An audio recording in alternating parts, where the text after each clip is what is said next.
Hi guys, welcome to SavvyMoneyShow by the beach on holiday still. Today we're going to talk about businesses, what types to stay away from, and if you are going to go into them, how to utilise them.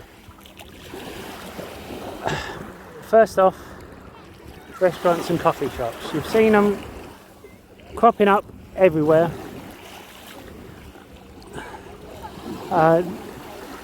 But you have to think to yourself, why are they cropping up everywhere?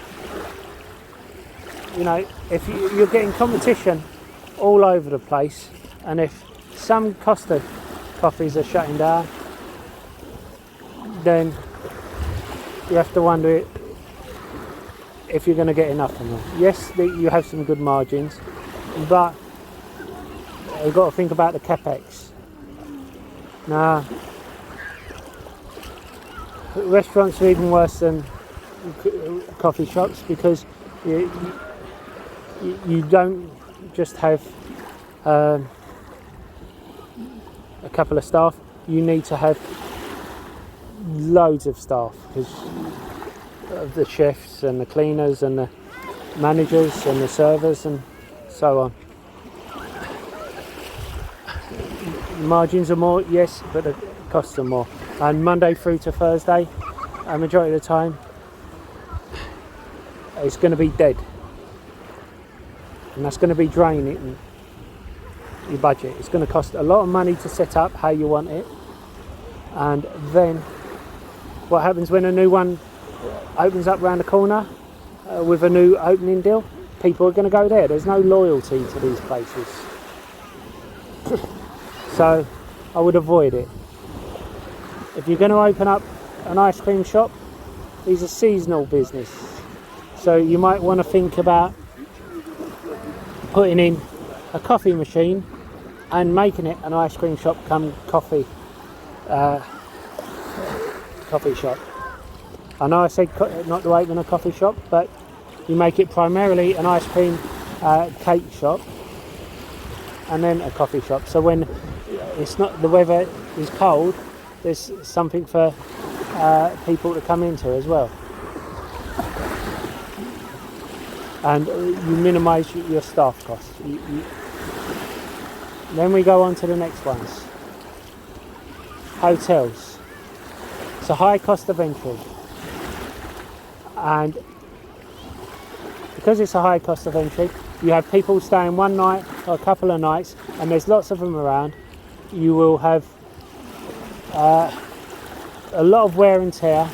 There's always new regulations coming on, and this it costs a lot to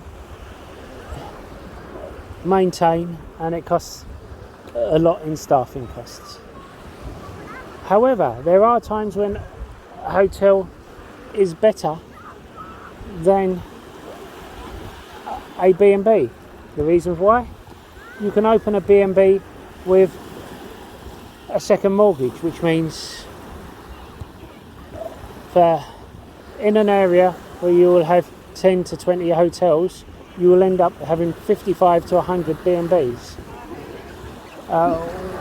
which is why you've had so much resurgence on the Airbnb.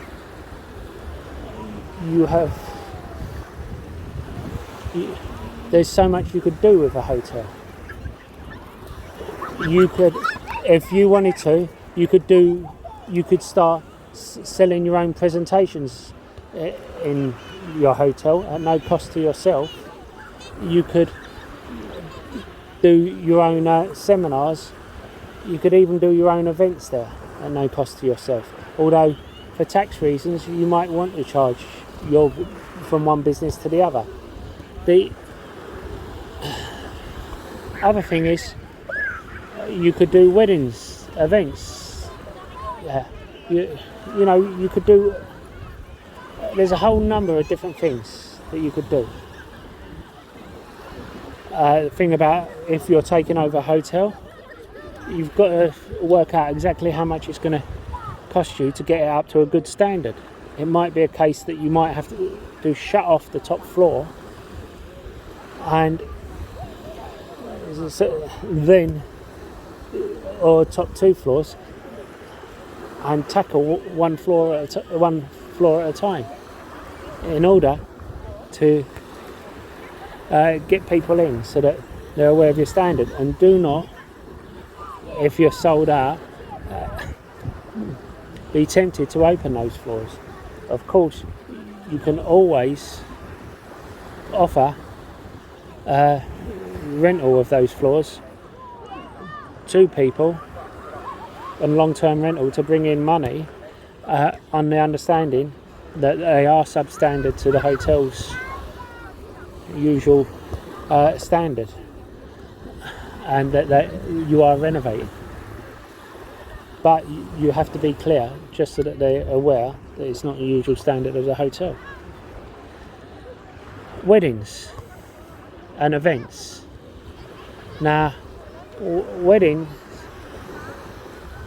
people get married once and that's it, unless they get divorced.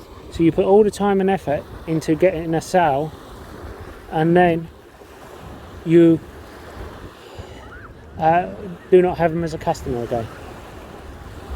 There are high margins in weddings, but that's the reason why. And you usually end up with a lot of money, cash in stock. And I know, because I have an events business, but I have done it different to how a lot of other people do it.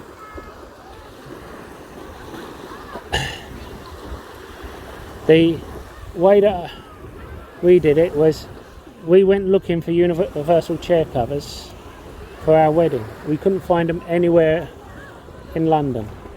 So what we did was, my wife made them by hand. So we had something in our area that didn't exist in our area. And then we rented them out. When we got our first rental, we put that money into material for more chair covers, so that we didn't have to turn them down. And it was like a niche part of the wedding events. And within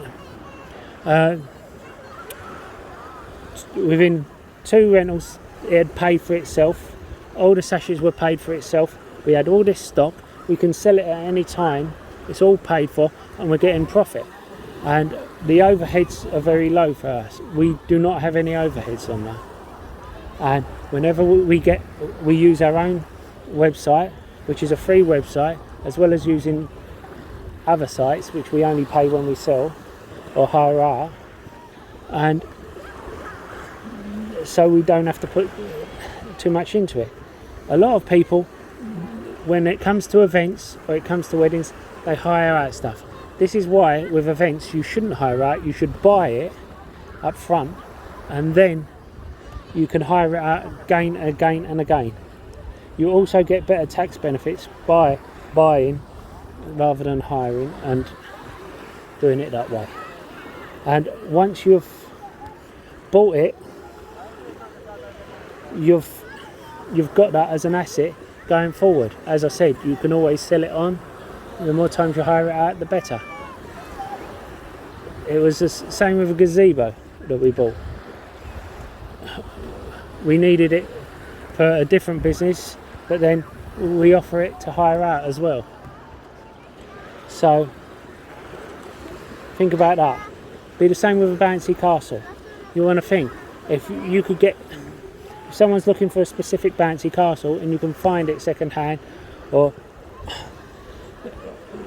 cheap, that's in good conditions or showroom condition, and you can get it for close to a little bit more than what they want to hire it for,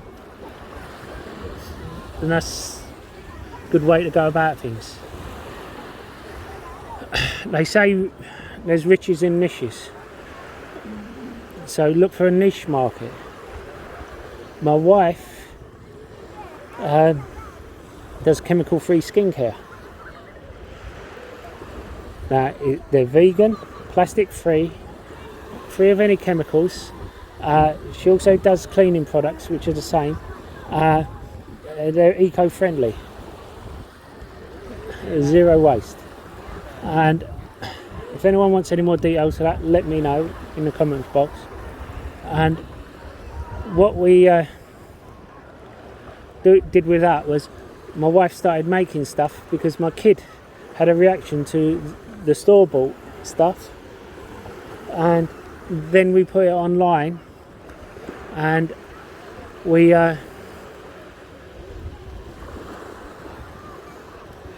had good interest. I do the marketing, and we got enough money to pay for a paid website. We designed a website. A customer of ours did the branding, and we've expanded the range. We went from soap to a whole range of different soaps, and we now do body butters, face creams, sun protection stick. As I said, we do a range of cleaning products, washing powder, stain removing stick, loads of products. If you need anything, ask us, we'll probably do it. But we're in a niche industry, but it needs to be something that is better than what's on the market already. For instance, if I do the same as what's on the store, people are going to go with what the name brand are, or they're going to go with what the doctors prescribe because they trust them. Our product has helped cure 4 to 5 people confirmed of their eczema, and I've had other people who haven't had eczema but have had other things,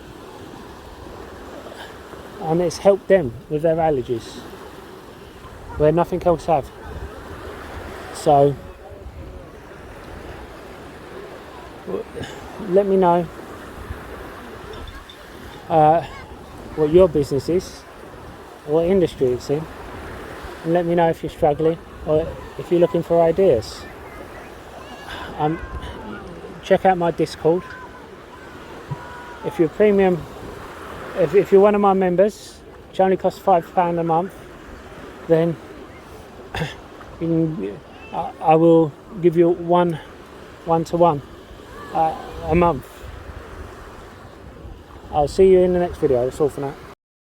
Don't forget to hit the lovely like button and the sexy subscribe button, and don't forget the bell notification. You'll be notified when a new video gets uploaded.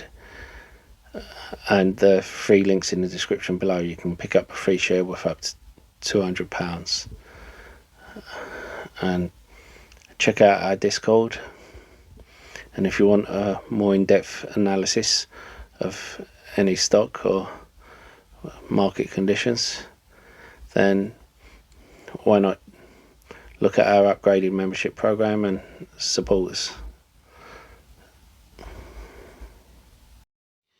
If you found any of my videos helpful and you want to help me make more, you can support me by buying me a coffee. The link is in the description below.